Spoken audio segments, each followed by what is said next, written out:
축복합니다. 하나님께 감사하는 한 해가 되시길 축복합니다. 그렇게 한번 축복할까요?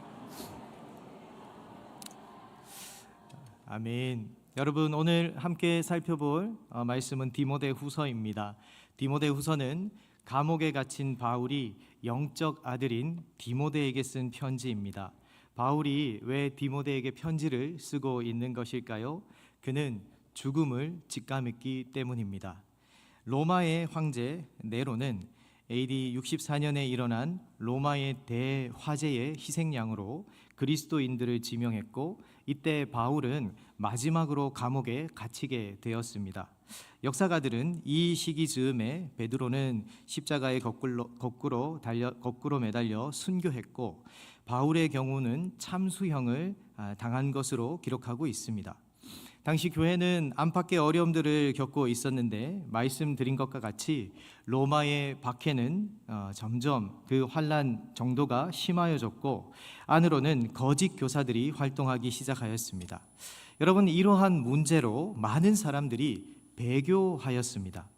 그런데 이 교회를, 에베소 교회를 책임지고 있는 디모데, 이 디모데는 바울이 보기에 아직 어리고 그리고 연약한 부분이 있었던 것 같습니다. 그래서 바울은 죽음의 시간이 가까우는 그 시점에서 이제 영적 아들인 이 디모데에게 편지를 쓰고 있는 것입니다.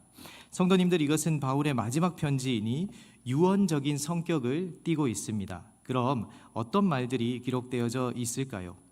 여러분, 이 디모데 후서를 들어가기 전에 혹시 여러분들이 만약에 바울이라면 지금 영적인 아들 디모데에게 어떤 말을 기록하고 싶으십니까? 유언이죠, 유언. 한번 생각해 보십시오. 교회는 안으로 거짓 교사들로 인해 어려움이 있고, 밖으로는 환란이 점점 심해지고 있습니다.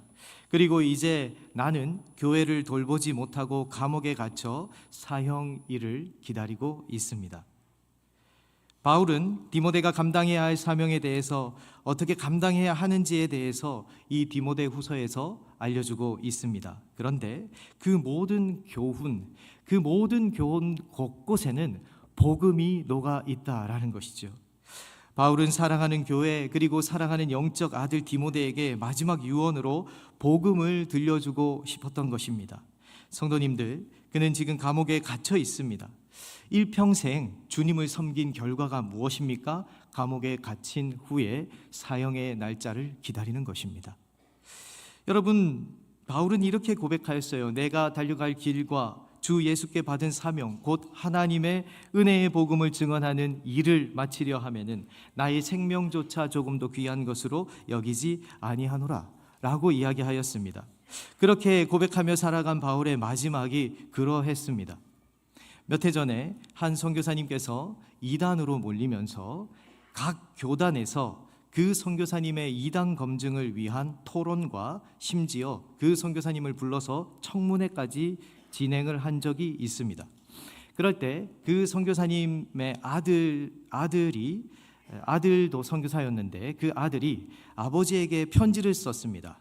그 내용을 요약하자면 이런 것입니다. 아버지, 이러려고 일평생 선교사 하셨습니까? 자기 소유로 된 방 한 칸 없고 암으로 질병으로 병들어 있는 가족들 뒤로 하고 저 선교지를 떠나면서 그렇게 열심히 다한 결과가 이것입니까? 그 아들도 지금은 선교사로 복음을 위해 다름질하고 있지만, 어쩌면 이러한 아들의 마음이 감옥에 갇힌 바울을 생각하는 디모데의 마음일 수도 있을 것 같습니다. 이러려고 결과가 이것입니까? 그럴 때 바울은 이렇게 이야기를 하고 있어요. 우리 1장 8절 말씀입니다. 이렇게 이야기합니다. 같이 한 번 더 읽겠습니다. 그러므로 너는 내가 우리 주를 증언함과 또 주를 위하여 갇힌 자 된 나를 부끄러워하지 말고 오직 하나님의 능력을 따라 복음과 함께 고난을 받으라 라고 말합니다. 지금 바울의 길을 걷고 있는 디모데죠. 바울이 일평생 걸었던 그 길을 디모데도 걷고 있습니다. 자신도 바울과 같은 삶의 결론이 날 것 같으면 이 길을 가야 하는가라고 질문할 수 있습니다. 그는 주님을 위해 일평생 살았지만 바울은 지금 갇혀 있고 1장 후반부에 우리가 나중에 살펴보겠지만 그 후반부를 보시면 바울은 교회의 성도들에게 그리고 동역했던 동역자들에게 버림을 당했습니다. 바울의 현실은 디모데의 현실일 수 있는 것이죠. 그는 두려웠을 것입니다. 그리고 그는 어쩌면 부끄러웠을 것입니다. 그럴 때 바울은 이야기하는 것이에요. 주를 위하여 갇힌 자 된 나를 부끄러워하지 말라. 여러분, 왜 그렇습니까? 여러분, 왜 그럴까요? 그것은 다름이 아닙니다. 바울은 이렇게 고백할 것이에요. 주님은 나를 부끄러워하지 않으셨기 때문입니다. 성도님들, 예수님께서는 간음 중에 잡혀온 여인을 부끄러워하지 않으셨습니다. 앞을 보지 못하는 맹인들의 그 절규죠. 그 시끄러운 절규를 부끄러워하지 않으셨습니다. 죄인들과 고아와 과부들과 함께하는 것을 부끄러워하지 않으셨습니다. 오히려 주님은 죄로 인한 우리의 모든 수치를 대신 지고 십자가에서 벗겨지심으로 부끄러움을 당하셨습니다. 그것이 우리의 고백이고 바울의 고백인 것이에요. 그리고 바울은 말하고 있습니다. 주님은 또한 나를 버리지 않았습니다. 내가 가진 것이 있고 힘이 있을 때 사람들은 내 곁에 있었지만 그것이 사라지니 사람들은 다 나를 버렸습니다. 내가 교회를 세우고 여러 사역을 할 때 많은 사람들이 나를 칭찬하고 나를 우러러 보았지만 내가 지금 복음으로 감옥에 갇혔을 때 모든 사람이 다 나를 버렸습니다.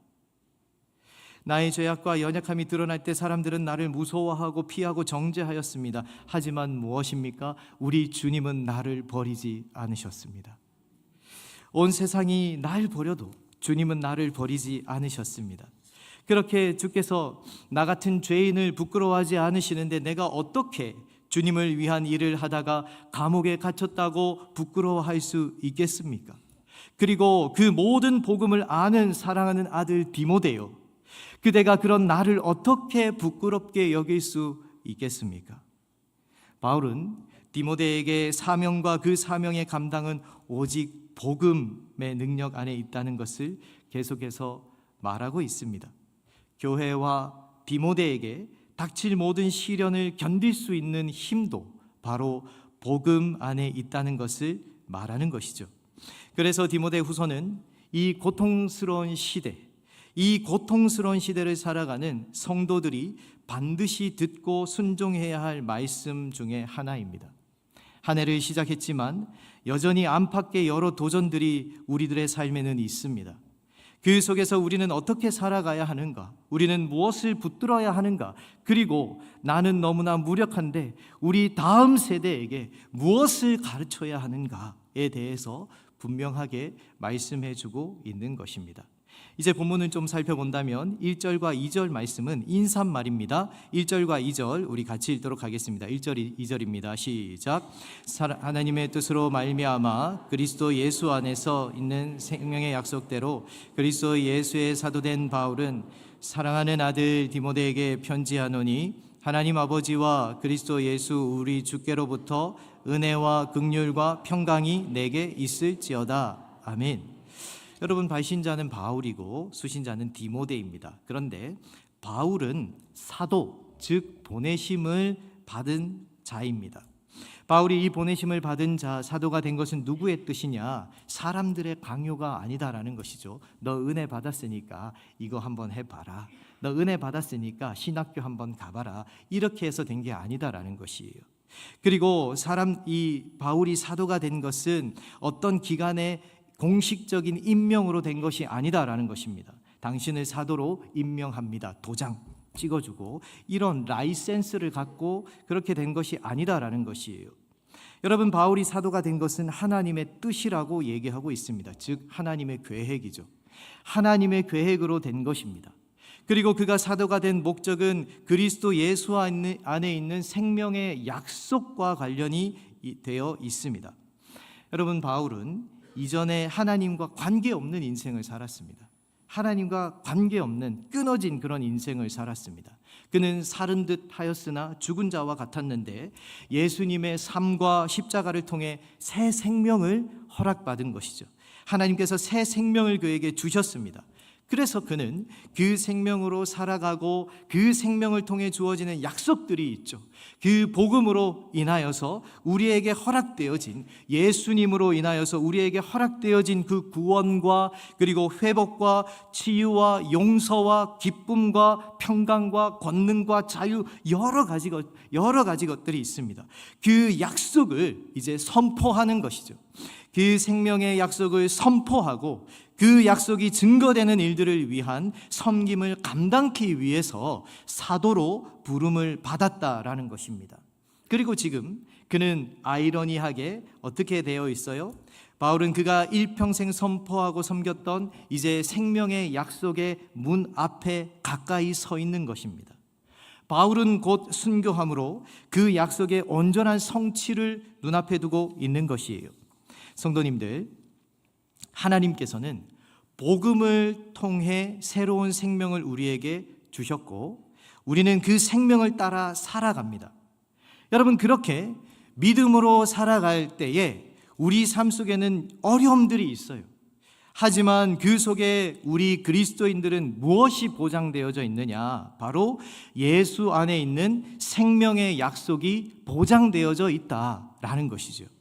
여러분, 그러하기에 우리 또한 그 생명의 약속, 즉 이 복음을 주신 하나님께서 예수 그리스도를 통해 행하신 놀라운 일들을 선포하고 그 복음을 위한 수고와 섬김으로 나아가야 한다라는 것이에요.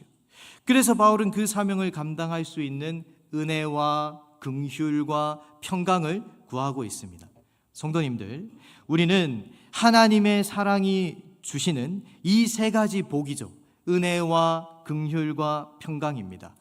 무가치한 사람에게 주어지는 하나님의 은혜, 그리고 무력한 자에게 주어지는 하나님의 긍휼, 그리고 안식이 없는 사람에게 주어지는 평강, 이 세 갈래의 물결은 하나님 아버지와 그리스도 예수 우리 주라는 하나의 셈에서 흘러나오는 것이다 라고 성경은 이야기하고 있어요.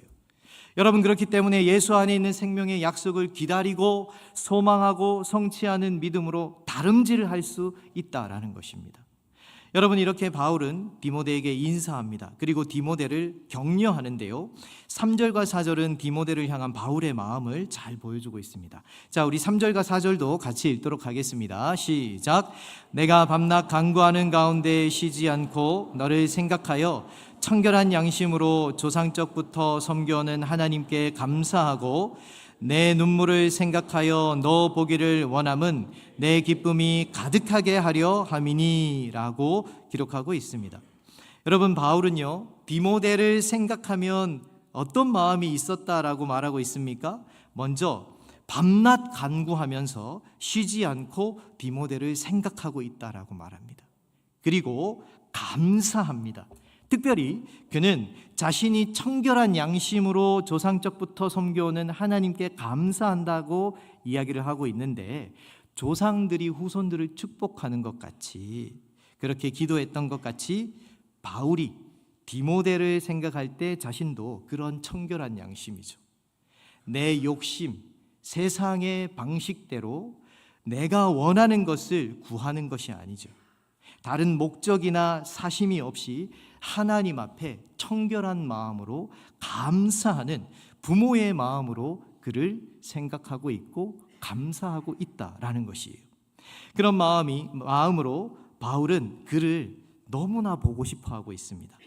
여러분, 왜 그렇습니까? 바울을 보면 내 마음에 기쁨이 넘쳐날 것 같기 때문이에요. 성도님들, 디모데는 바울에게 어떤 사람이냐? 그를 생각하면 감사합니다. 너무나 보고 싶은 사람이었습니다. 내가 할 수 있는 모든 것으로 축복해주고 싶은 그런 사람이었어요. 사랑하는 성도님들, 이런 사람이 있다라는 것은 참으로 귀한 것이죠. 여러분, 이런 사람들이 있으십니까? 많은 경우에 그 사람만 생각하면 머리가 아프죠. 그 사람을 생각하면 걱정이 찾아오고 염려가 찾아오고 갑자기 소화가 안 되고 마음이 복잡해지는 경우가 많은데, 누군가 나를 생각할 때 이런 마음이 든다면 참으로 귀한 관계이고 복된 사귐이다 라고 말씀드릴 수 있습니다. 여러분, 그렇다면요, 조금 더 나아가서 우리 주님께서 여러분 한 사람 한 사람, 저를 포함한 우리 개개인들을 생각할 때 어떤 마음이 드시겠습니까? 네. 전 뭐 말하지 않았는데 네. 네. 여러분, 우리 주님께서 여러분 개개인들을 생각하실 때 어떤 마음이 드실까요? 저는 제가 이걸 생각해 봤을 때, 야, 하나님께서 진짜 머리가 아프시겠다, 이런 생각을 합니다. 하나님께서 머리를 막 싸매실 것 같아요. 제가 참 약합니다. 마음도 약하고 몸도 약하고 또 왜소하잖아요. 또 자존감도 많이 낮은 편인 것 같아요. 그런데 무엇입니까? 그런데 이렇게 귀한 성도님들을 맡겨주셨잖아요. 물론 부교역자지만, 그러니까 사역을 하고 있으니 아마 바울이 디모데에게 가졌던 마음보다 조금 더 하시지 않을까라는 그런 생각을 해보게 됩니다. 여러분, 하지만 저는 제가 저를 봤을 때 그렇지만 성경을 근거로 해서 저는 확신할 수 있습니다. 왜 이런 찬양이 있잖아요. 내가 연약할수록 더욱 귀히 여기사 높은 보좌 위에서 낮은 나를 보시네. 날 사랑하심 어디에 써 있습니까? 성경에 써 있습니다. 여러분, 그러니 나의 실력과 나의 모습과 나의 소유의 어떠함이 아니라 성경이 진리이고 말씀이 결론이니 아멘으로 취하여 주님께서 지금 저와 여러분들을 어떻게 보실까요? 아마 바울이 디모데를 생각하는 것처럼 그렇게 우리를 위해서 연약하니까 무엇입니까? 쉬지 않고 기도해 주시고, 그리고 우리를 생각할 때 조금 아주 작은 거 순종하고 그렇게 또 예배 자리에서 아멘 아멘 할 때 무엇이에요? 감사하고 계속 그렇게 우리를 만나고 싶어 하시는 그런 마음이 아닐까 하는 생각을 조심스럽게 해봅니다. 사랑하는 성도님들, 그렇습니다. 한 해를 시작하면서 다른 여러 사람들, 그리고 내가 생각하는 내 모습도 중요할 수 있습니다. 하지만 주님께서 나를 어떻게 보실까? 주님은 나를 어떻게 생각하실까라는 질문 앞에 계속해서 나를 세우시고, 그럼에도 불구하고 나를 기다리시고 인내하시고 사랑하시는 그 주님의 은혜 가운데 끊임없이 나를 발견하고 더욱 주님의 사랑과 위로를 경험하시는 저와 여러분들의 삶이 되시길 주님의 이름으로 축복드립니다. 바울은 그렇게 디모데를 생각했습니다. 그렇다면 그 디모데는 과연 어떤 사람이었을까요? 4절과 5절 말씀 제가 읽어드리겠습니다. 4절 5절입니다. 내 눈물을 생각하여 너 보기를 원함은 내 기쁨이 가득하게 하려 함이니 이는 내 속에 거짓이 없는 믿음이 있음을 생각함이라. 이는 이 믿음은 먼저 내 외조모 로이스와 내 어머니 유니게 속에 있더니 내 속에도 있는 줄을 확신하노라 라고 이야기하고 있습니다. 4절 말씀을 보면 디모데는 먼저 눈물이 많은 사람이었습니다. 혹자는 그가 겁이 많은 사람이었다라고 말하기도 하지만 그 눈물이 많다라는 것은 진실한 사람이다라는 것이죠. 겉과 속이 같은 사람입니다. 마음이 두렵고 슬플 때 어금니를 악물고 눈물을 삼키는 사람이 아니라 마음이 아프면 아프기 때문에 또 주님께 내가 주님께 드릴 것이 없으면 드릴 것이 없기 때문에 또 연약하면 연약하기 때문에 주님 앞에 사람 앞에 자신의 진실함을 드러내 보이면서 울 줄 아는 그런 겉과 속이 같은 사람이죠. 지금 무슨 생각을 하는지 어떤 마음인지 숨겨지지 않는 것이에요. 숨겨지지 않는 투명함과 순수함이 있습니다. 그래서 그는 또 거짓이 없는 믿음을 가진 사람이었습니다. 여기서 말하는 거짓은요, 위선입니다. 위선, 가면을 쓰는 것이죠. 성도님들, 신앙생활을 하고 나이가 들고 또 시간이 지나서 여러 직분을 맡게 되고 여러 상황 속에서 많은 분들이 어쩌면 가면을 씁니다. 그렇지 않은 척을 하는 것이에요. 너무나 힘들어서 속이 문드러져도 내가 목사니까 그렇지 않은 척을 하는 것입니다. 내가 장로니까 성도들 앞에 눈물을 보일 수 없다라고 말하는 것이, 여러분, 그것도 어쩌면 거짓일 수 있습니다. 그런데 디모데는 무엇입니까? 눈물이 많은 진실한 사람이었고 또한 위선적이지 않은 믿음을 가진 사람이었습니다. 그리고 그는 부모들의 신앙을 유산을 잘 물려받은 사람이었다라는 것이에요. 성도님들, 지금 이 디모데를 보니까 교회의 장로죠. 오늘날로 말하면 목사님 또는 담임 목사님, 담임 목회자일 수 있습니다. 그런데 어떠십니까? 지금 제가 4절과 5절의 말씀을 통해서 디모데가 어떤 사람인지 알려드렸잖아요. 그는 눈물의 사람입니다. 그리고 거짓이 없는 믿음을 가졌습니다. 여러분, 목회자가 될 상이 맞습니까? 어떠신 것 같아요? 내가 보니 목사가 될 상이요, 뭐 그렇습니까? 여러분, 정말 순수한 믿음을 가졌죠. 눈물을 흘린다라는 것은 사람들 앞에서뿐만 아니라 하나님 앞에서죠. 하나님 앞에서 의에 줄이고 목마른 심령으로 그렇게 눈물을 흘릴 줄 아는 그런 교회의 어른입니다. 교회의 목회자예요. 그리고 그 모든 훌륭한 신앙은 누구로부터? 외할머니와 어머니로부터 물려받은 신앙의 명문가입니다.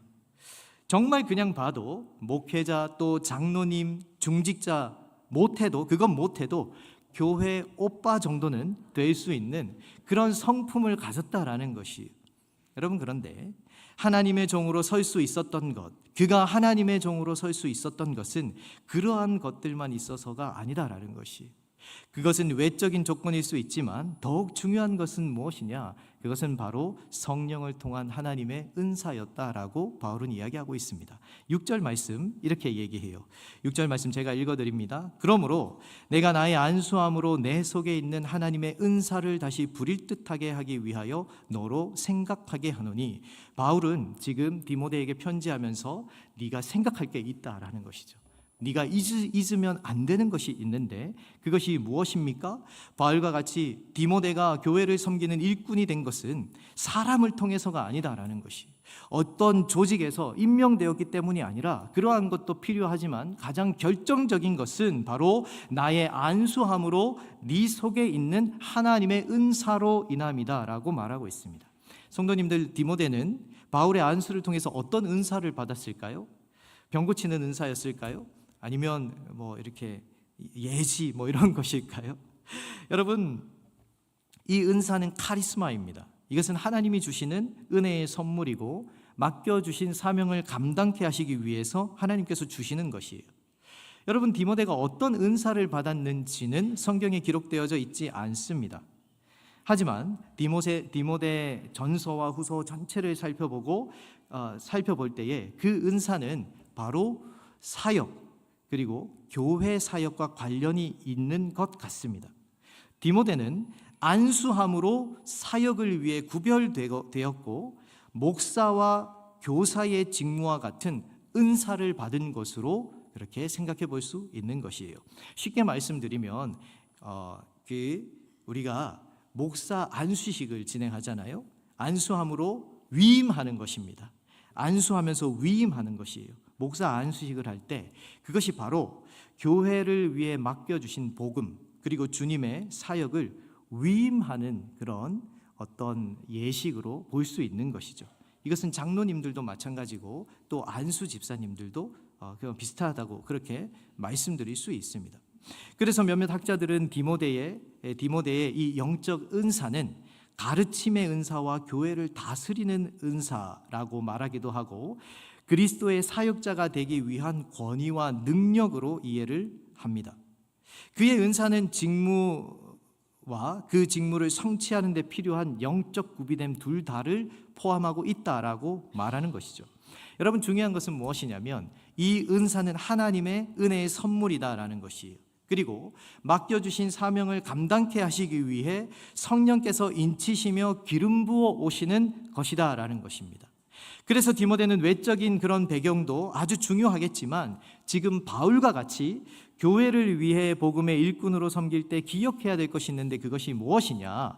바로 하나님께서 처음 부르시고 그 부르심 가운데 너무나 황송하고 자격이 없음에 고민하였던 그 시간들, 그럼에도 불구하고 나 같은 사람 교회의 일꾼으로 세워주시고 안수하시며 위임하셨던 그 순간, 교회와 영혼들을 위임해 주신 그 시간들, 그것을 너는 잊어서는 안 된다라고 이야기하고 있는 것이. 그리고 그 하나님의 은사, 그 은사를 다시 부릴 듯하게 하라라는 것입니다. 여러분, 우리는 생각할 수 있겠죠. 지금 바울이 이제 순교합니다. 아직 순교하지 않았지만 감옥에 갇혀 있고 그 결과가 어느 정도 예상되어져요. 그리고 디모데는 연소합니다. 그리고 또 연약한 부분들이 있습니다. 그럴 때 무엇에 집중하기 쉽습니까? 사람들의 소리와 내 자신, 내 실력에 집중하기 쉽다라는 것이죠. 그런데 바울은 지금 무엇을 기록하고 있는 것이에요? 그것이 중요한 것이 아니다. 그것이 중요한 것이 아니고 지금 그 교회에 하나님께서 다른 어떤 사람이 아니라 너를 세워주셨고 너에게 그 사역을 위임해 주셨다. 그것을 기억하라 라고 말씀하고 있는 것입니다. 여러분, 그 불이 흔들리는 것 같아요. 그 불이 곧 꺼질 수 있는 것 같습니다. 그러나 무엇이에요? 디모데가 그 은사를 신실하게 발휘할 수 있도록 그것을 끊임없이 나로부터 시작된 사역이 아니고 주님께서 허락해 주신 사역이고 주님께서 허락하셨으니 주님께서 진행하실 것이고 주님께서 마치실 것이다. 그 마음을 품고 끊임없이 새롭게 되도록 기도하면서 하나님을 기다리고 계속해서 복음의 불꽃이 꺼지지 않고 더욱 타오를 수 있도록 성령의 그 은혜와 성령의 바람이 사방에서 불어와서 그 마음에 사그라들 것 같은 그 불씨들이죠. 그 불씨들이 다시 타올라서 그 심령이 뜨겁게 되어지고 내적인 불을 자극하여 살아있게 하고 나아가 불타오르게 하라 라고 권면하고 있는 것이에요. 여러분, 그렇다면 그 일들이 어떻게 가능합니까? 그렇게 할 수 있는 이유가 무엇입니까? 7절 말씀이에요. 7절 다 같이 읽겠습니다. 시작. 하나님이 우리에게 주신 것은 두려워하는 마음이 아니요 오직 능력과 사랑과 절제하는 마음이니 라고 기록하고 있습니다. 여기 마음은 영으로도 번역할 수 있어요. 그래서 하나님이 우리에게 주신 것은 두려워하는 영이 아닙니다. 오직 능력과 사랑과 절제하는 영입니다. 여러분, 하나님께서 주신 마음은 의기소침하고 위축되고 두려워하는 영이 아니다라는 것이에요. 특별히 두려워하는 이라는 표현에는 비겁한이라는 의미가 포함되어 있습니다. 하나님께서 주시는 마음은 디모데야, 네가 기억해야 되는데 하나님께서 너를 세우시고 너를 부르셨을 때에 주시는 영은 어떤 영이냐? 비겁한 영이 아니다. 그리고 두려움에 사로잡히게 하는 의기소침, 위축되는 영이 아니다. 하나님께서 우리에게 주신 것은 무엇이냐면 바로 성령의 능력입니다. 이것은 두나미스이죠. 여러분, 강력한 그런 작용을, 역사를 말하는 것이에요. 모든 악을 멸하고 또한 폭파시키는 그런 능력을 이야기하는 것입니다. 교만을 깨뜨리고 높아진 것들을 낮추는 그 성령의 능력, 그리고 사랑이죠. 이것은 아가페입니다. 사랑. 그리고 절제, 이것은 근신이라고도 그렇게 번역을 할 수 있는데 이 절제는 자기 훈련의 영입니다. 여러분 보십시오. 사역을 하면서 우리가 하나님께 능력을 구합니다. 은혜를 구합니다.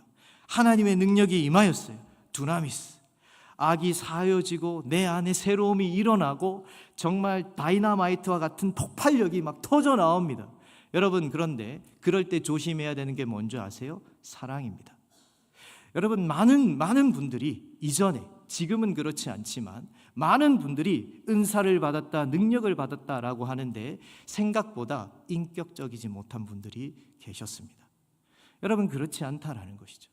하나님이 우리에게 능력을 부어주시면 무엇이 일어나느냐? 사랑이 일어나는데 그 사랑은 아가페의 사랑입니다. 원수도 품어낼 수 있는 사랑이. 여러분, 그리고 그 속에서 무엇입니까?